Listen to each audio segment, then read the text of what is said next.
Hello and welcome back, brothers and sisters. I'm so excited to be here with you today. Thank you so much for joining me, whether you're live or catching the replay. It's so great to have you here, and I'm so excited to be a part of your journey because I know where I started and who I used to be and how life used to be and how I used to see things and where I am now, and it's just incredible. So I'm so excited for you to get to see how incredible that is too. So we have been walking through the fire together. Anger, mindset, energy, boundaries. And today we're stepping into a topic that has been twisted, watered down, and sold as something it's not. Manifestation. And don't get me wrong, some of the things I'm going to talk about are things that I do that I enjoy because they go along with other things in my life. But just doing those things, they're not going to give you much results at all. So, yeah. I want to be really clear about manifestation is not about vision boards, collecting dust. It's not about writing, I'm a millionaire 50 times a day and hoping money just falls from the sky. And it's not about pretending you're happy when you're not. No, don't get me wrong. Like I said, I do some of those things. I love my affirmations. And at one point, I was writing things down, like an affirmation down a bunch of times a day, every day. I think those are great things to be reminders, to help refresh that, to help that and have that in the front of your mind, to help you vibrate at the frequency of manifestation. But that's not at all. That's not all it takes. That's just a small key to it. Manifestation is alignment. It's you becoming the kind of person who naturally not only attracts, but sustains what you desire. It's practical, it's energetic, it's embodied. And when you understand how it really works, your life shifts in ways that no Pinterest quote could ever cover. And I can definitely attest to that because I'm definitely not, exactly where I imagined. Everything on my vision board hasn't come true. And mine isn't quite collecting dust. Mine stays right next to my bed. So, yeah, mine is very close. I like to keep it where I can see it. But that's a thing. I keep that where I can see it to inspire me. I don't just throw it on a shelf somewhere where I'm never going to see it, or in a folder somewhere where I keep keepsakes or whatever. It's right there where I see that before I go to bed at night. When I wake up in the morning, I see that.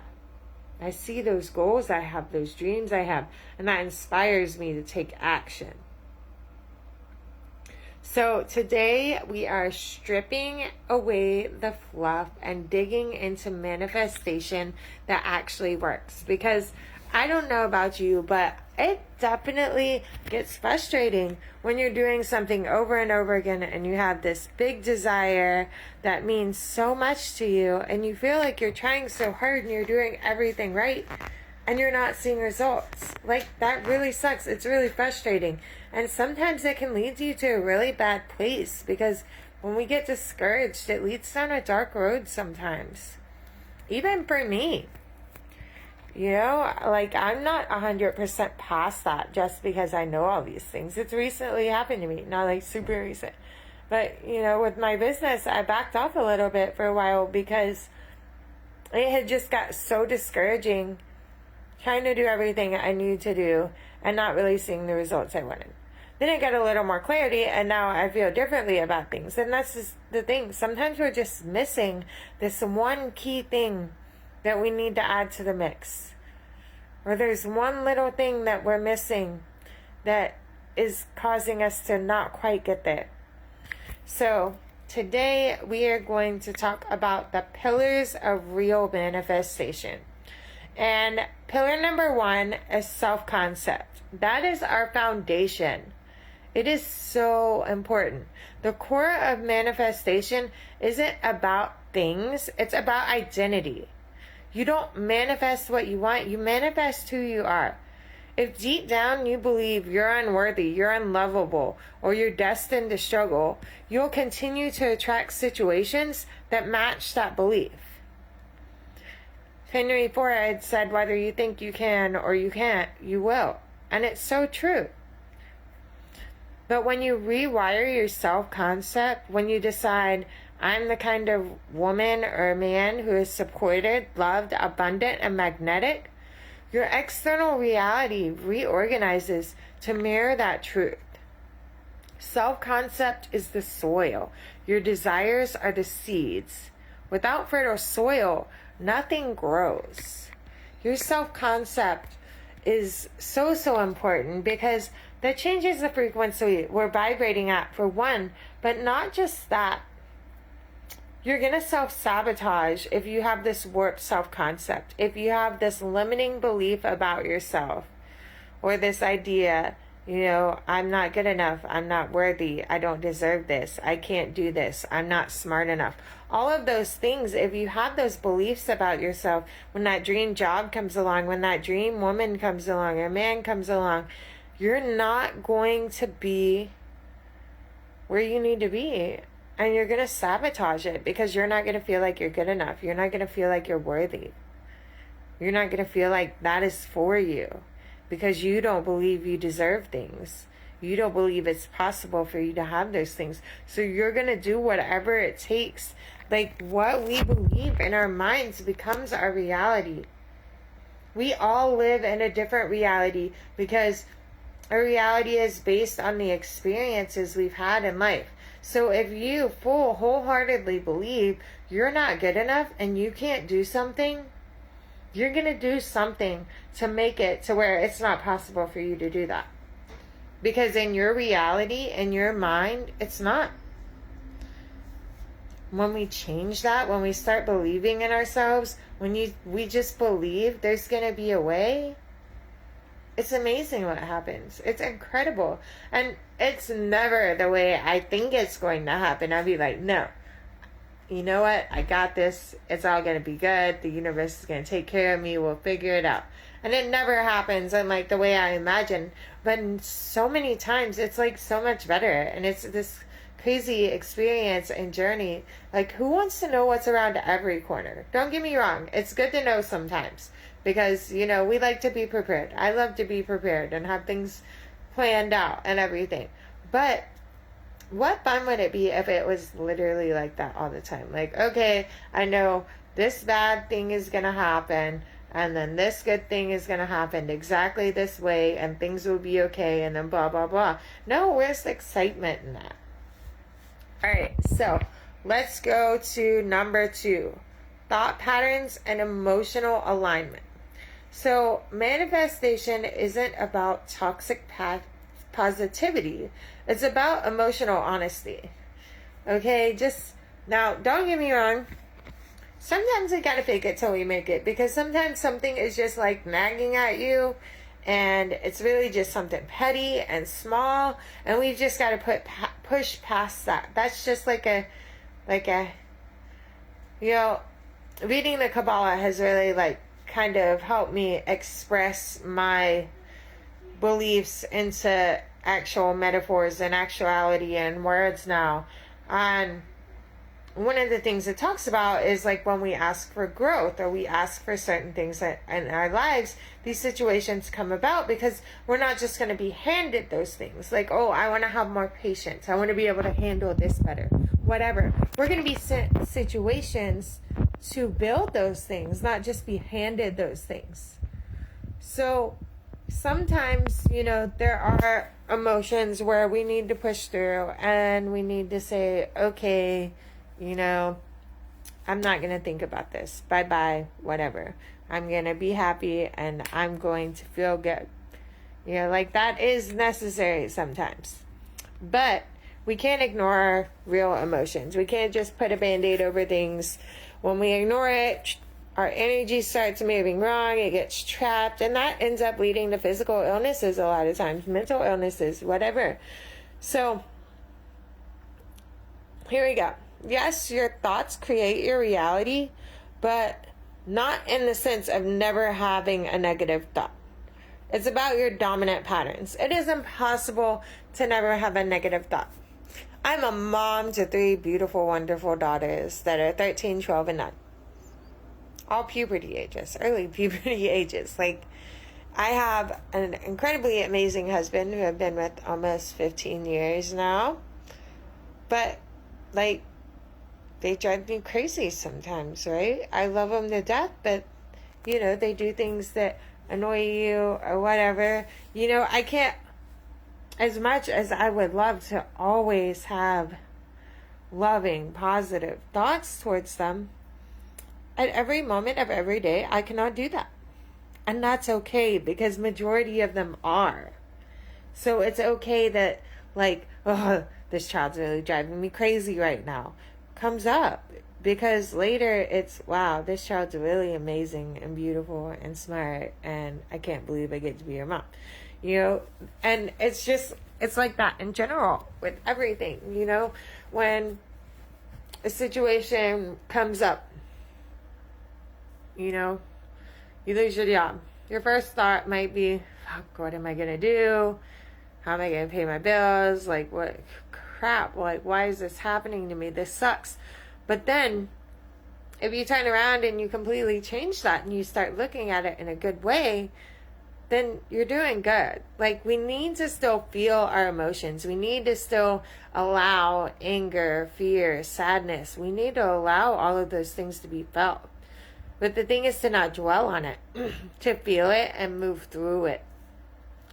And that's where we mess up. We either try to shut it off or we dwell on it. So, back to the main part of this.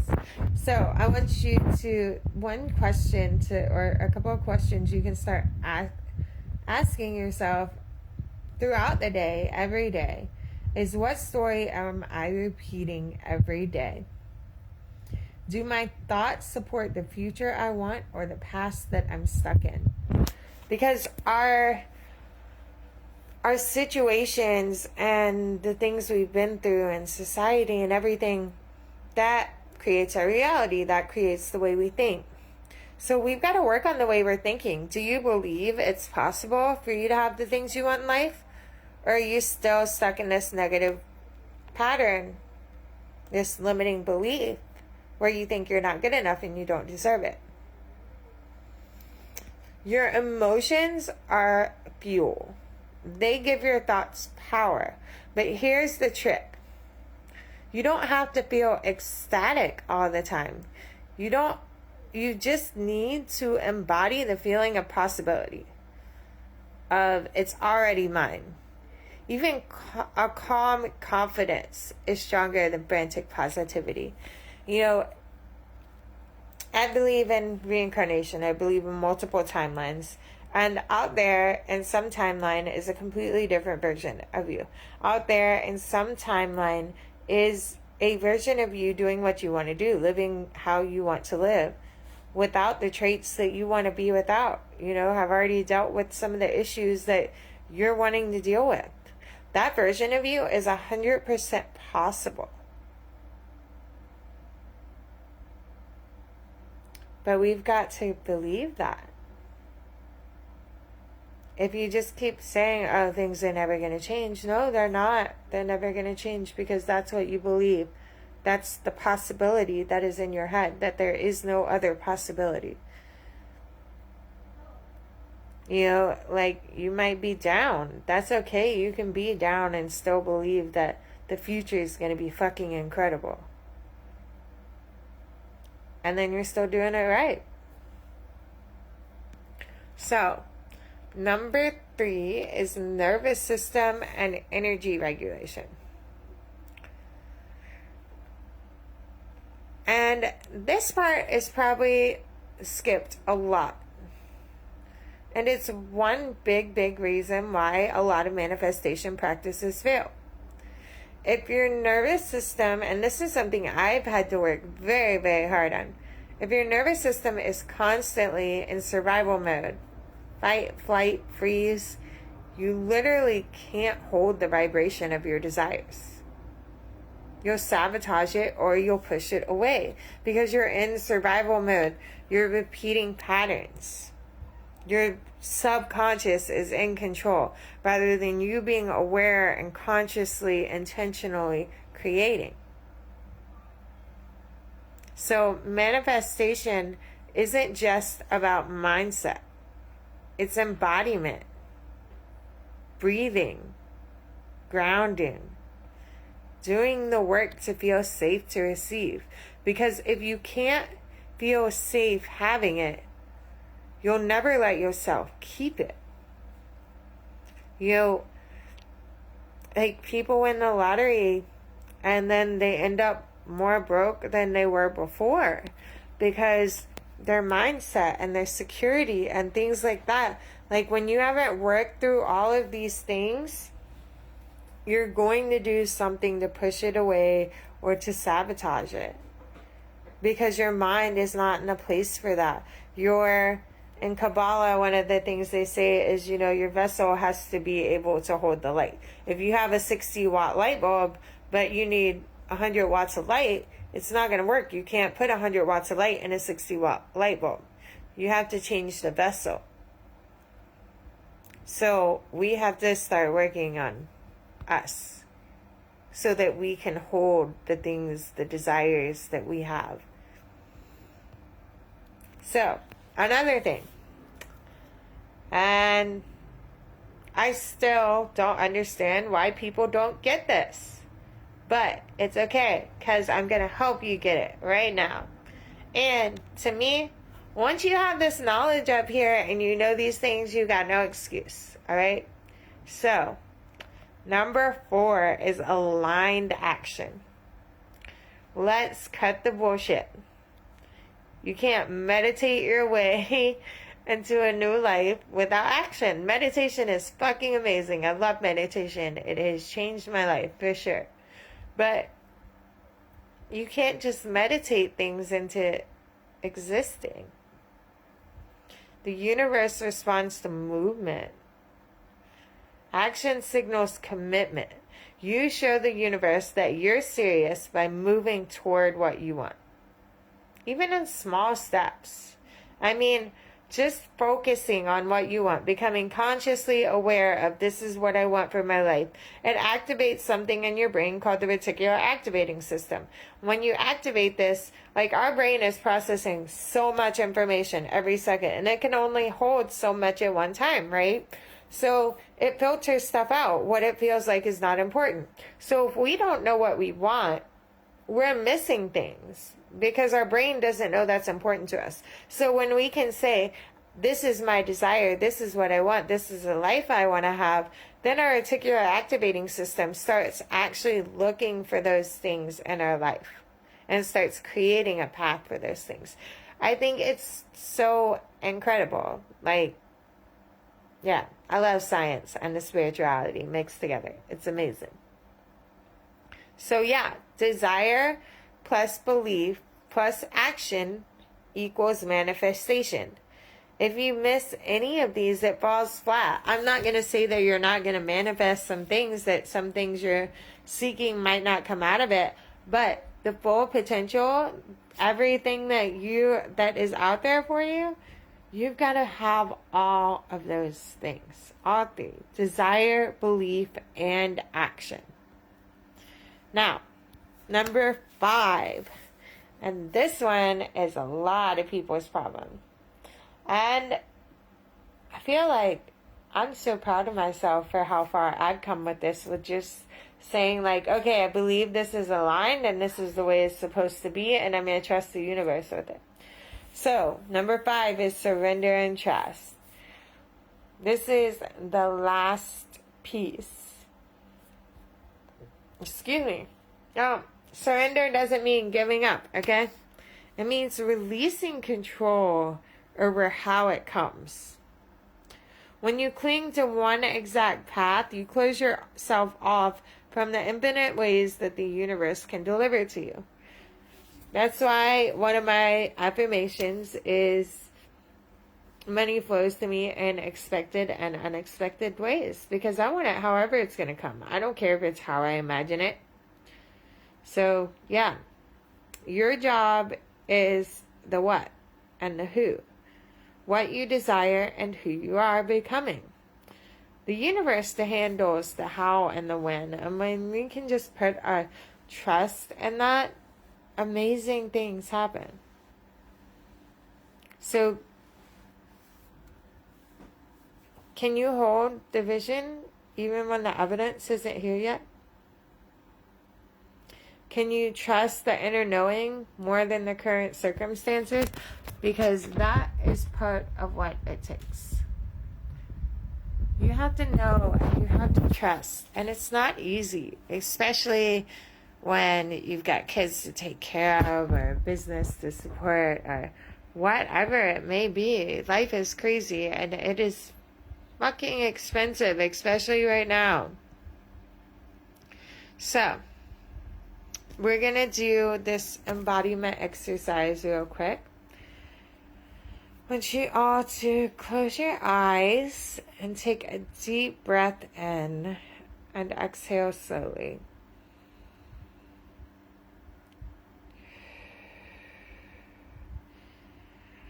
Now I want you to imagine your future self. The version of you who has already manifested what you desire most right now. See her. Feel her. Notice how she moves, how she breathes, how she speaks, what she's wearing.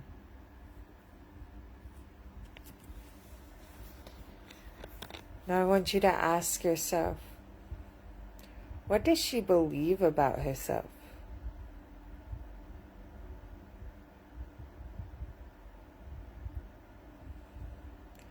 What does she no longer tolerate?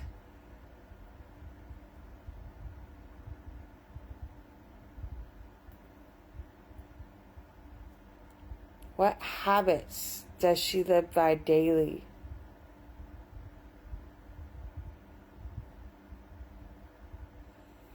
When we start asking ourselves these questions every day, we can start actually embodying that person in our future that we want to be.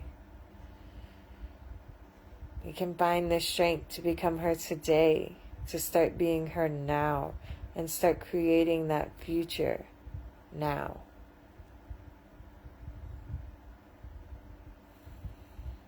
Now I want you to take a breath and let yourself step into her body. Feel what it feels like to already be her. Breathe as her. Sit taller as her. I want you to anchor that energy into your nervous system right now. You can do this by just touching the knuckle on your thumb.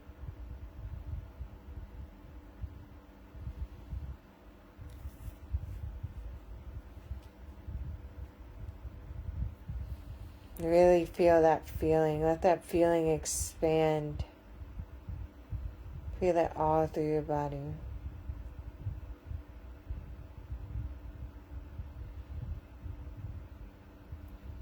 And when you're ready, you can open your eyes.